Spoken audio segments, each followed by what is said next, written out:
Hello everybody, so today's video is all about the 5 pillars that underpin great career success without having to work too hard or burning out. I get really excited about this topic because these are the pillars that I use with my clients and I've seen such fantastic results from them. So let me start with the first one. The first one is all about having a vision for your career.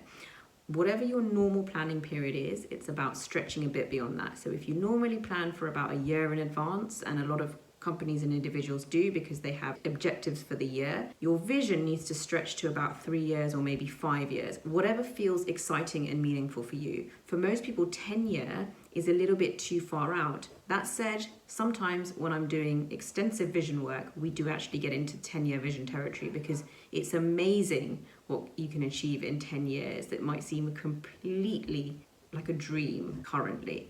So the first piece is all about having your vision. Without the vision, we are really paddling in the dark. Our ladder could be against the wrong wall. We could be working hard, but when we get there, it wasn't really where we set out to reach. So we really need to get that right. And accompanying that is also about your identity. So I work a lot with individuals around their current identity and the identity that they really want to shape, and that can be a social thing. Social identity is a thing. It's all about how you interact with others, how they therefore see you, and how you build up your sense of self. I spent quite a lot of time working with individuals about this inside their organizations. So how are you seen currently in your organization, and how do you want to develop that going forward? So that's the first piece, vision, identity. The second is all about your influence. The first part of this is about how you influence your immediate stakeholders and sponsors. So in your current organization or in the current way that you work, you might be freelance or have your own business. Who are those immediate stakeholders that impact on your career success? And what is the extent of your relationship with them, and how can you develop that?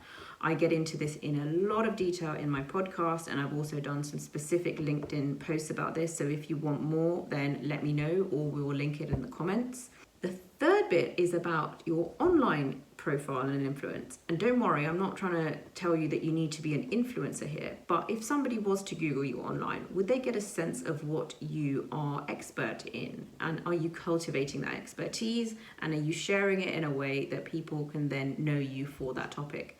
This is so critical because even if you think that you've got a job for life and you're in your dream job, when you're having negotiations in that job, maybe for your next promotion or for some benefits that you want, your negotiation power will be stronger if you're happy to walk away from that negotiation.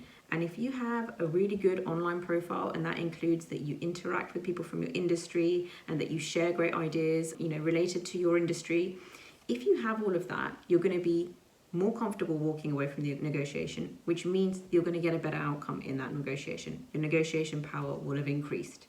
So that is the other part of influence. The next piece is all about how you work. Now, I've recently published some research around hybrid working, the good bits of each type of working, remote and in-person. But this goes beyond that. I talk a lot about deep work, having your golden hours, your strategy hours. I talk about that a lot in my podcast, the golden hour. But this is all about how do you do your best work? When are your times of day for you to be really proactive in the way that you do your work so that you can do tasks that maybe later on in the day would take you 3 times as long? How do you maximize your capacity so that you don't need to work really long hours to get the outcomes that you want? My guru on this is Cal Newport, who is all about deep work and has churned out, loads of great books as well as his academic career, all whilst leaving his desk and finishing work at about 5:30 p.m. every day. And so that is something that I get into a lot with my clients. And then the final one is emotional regulation. Now you might say, what does this have to do with my career? What do my emotions have to do with my career? Well, as you progress, as your negotiations get higher stakes, as you lead people, as you manage other people, you need to be able to both manage your own emotions and understand and manage the emotions of others. This might be to be able to equip yourself with the level of resilience that you need to go after the next big step. Or it may be as simple as not getting flustered or not getting triggered in the same way that you would have before. We all get triggered.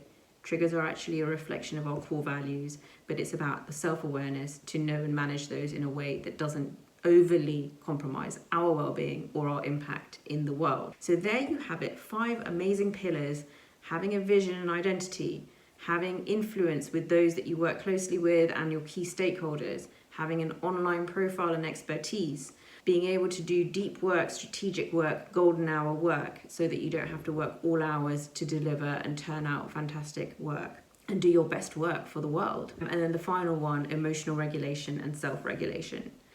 Those are my pillars.